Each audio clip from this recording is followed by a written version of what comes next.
What's going on, my friends? Eddie Walker here. Today we're going to talk about velocity in your drums. Let's go. Okay, so I have this production, quick little loop here that I made. Let me let you hear it.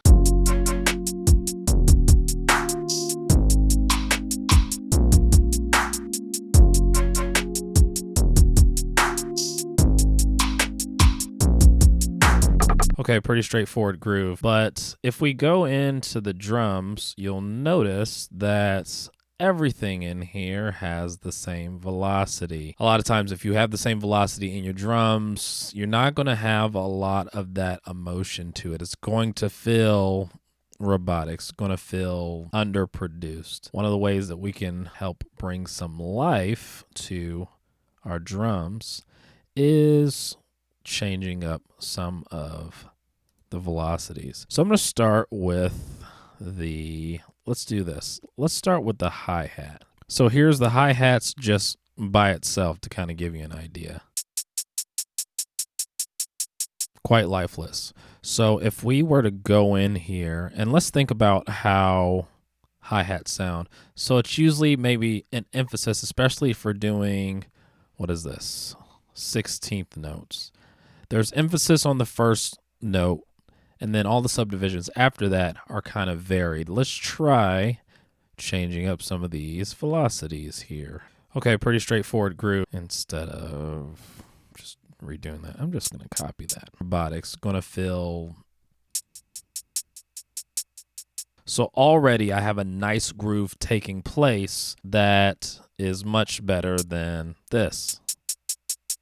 You can change how you want those subdivisions to go. I wanted it to kind of build into the next downbeat. So da da da da da da da da. But you can have different variations on it. So 1 E and 2 E and. So I'm going to emphasize the 1 and the and on these. Let's see how that sounds. Okay, I'm not really a fan of that. I'm going to go back to the other one. But if it works with your groove or whatever you're trying to do that. Okay, now that we have the hi-hat going, let's look at the kick. So typically when you hear somebody playing a kick, especially if you have two notes behind each other, like two 16th notes, one of those isn't going to be as strong. So this section here that we have a double kick happening, let's experiment with moving the velocity on one of those. So let's do the first one. So now the emphasis is on the second one. So it's going to be da, da, da, da. Let's try that.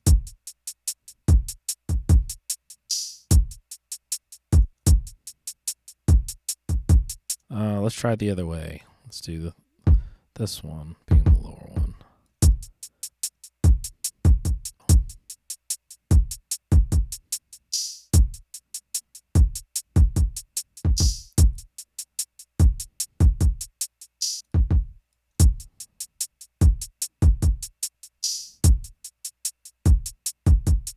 Okay, now we're starting to feel the groove because we're making the changes to our velocity. Let's see what other elements we have in here.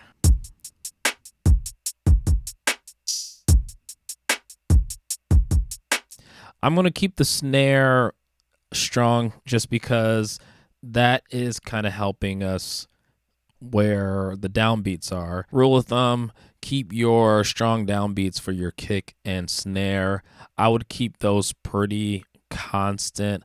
Unless you're adding in ghost notes for the snare, then you want the downbeats to be the strongest. So everything that's landing on your ones, 1, 2, 3, and 4. So obviously your kick is usually going to be landing on your 1 and 3, not in this particular loop, but typically kick's going to be on 1 and 3, and then your snare is going to be 2 and 4. So we want to keep those velocities strong, keep those velocities high. I'm going to add in some ghost notes just to illustrate that you can use this kind of varied velocity to give a little bit of life.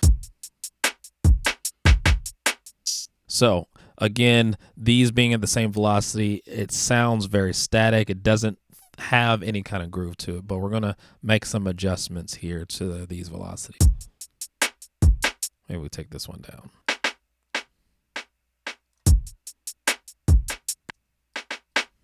Take this one down too. That was not what I was trying to do. This guy.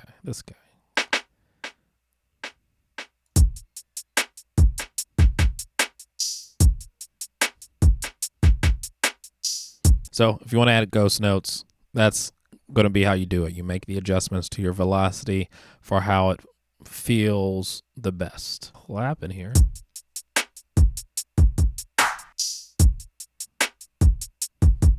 Now, while this isn't necessarily a groove decision or a decision for the sake of adding feel, I don't want the clap to be as prominent. So I want the clap to kind of be an extra kind of accent on top of the snare, but I don't want it to be overpowering the snare. So I'm going to take the velocity of all those down. Let's see what we got here.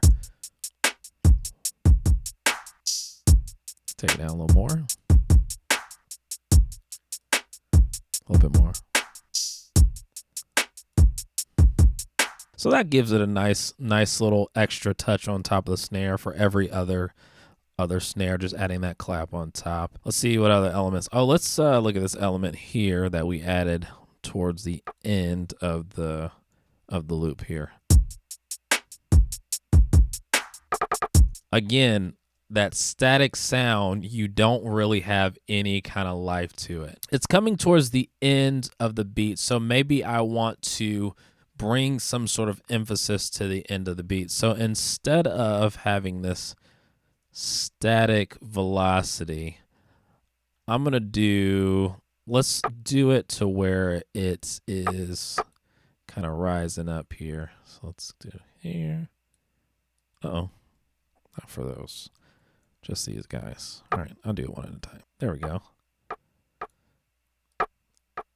And we're just going to have it kind of grow into that.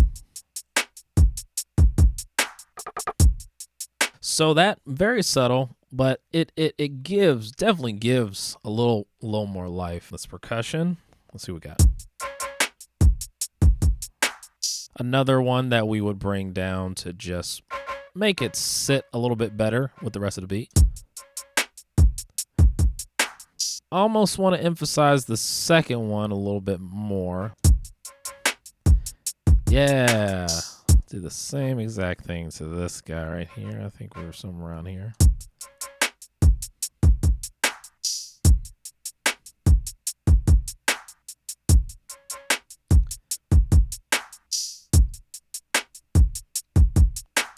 So just to remind you, this is what it sounded like before.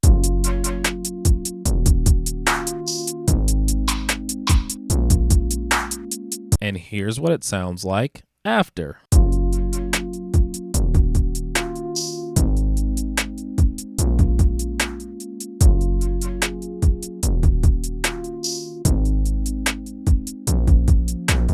Here's a little bit of a bonus tip. If you were to go into your drum machine designer here on Logic Pro, you can actually set it to where your velocity affects different sonic elements of that sound. So let's say, for instance, I want the velocity to control how much the filter opens up for the hi-hat. So essentially, the harder the velocity, the more open that the filter becomes. So I want the highs to come in for the, do I have the right filter? Yes, low pass filter. So I want it, as the velocity gets stronger, I hear more of a fuller hi-hat. I hear more of the higher end stuff. But with the lower velocities, I want to kind of take that high end off, because that adds another level of realism to your hi-hats. Because if you've ever heard a drummer play, you know, the harder a drummer hits a hi-hat, there's a lot more emphasis on the highs and the harshness. But the softer that a hi-hat is played, you lose a little bit of that kind of harsher, higher end sound. So let's see. Source is going to be our velocity, and then our target is going to be our filter cutoff. So let me see if I did this right. I'm on the wrong hi-hat. So again, velocity, target is going to be filter cutoff. Boom. So now it should be. So as you can see right here, every time it's hitting the higher velocity hi-hat, I'm getting more of the high end.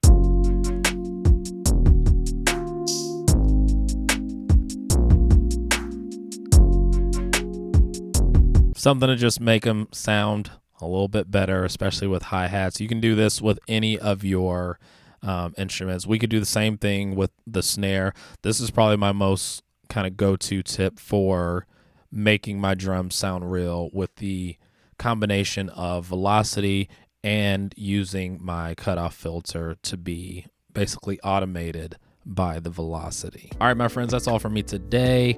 Hopefully this was a help to you. Let me know if there's anything else you would like to know about Logic Pro, music production in general. I can show you some stuff, or we can just learn stuff together. As always, stay inspired, stay motivated, keep on creating. We'll see you guys next time.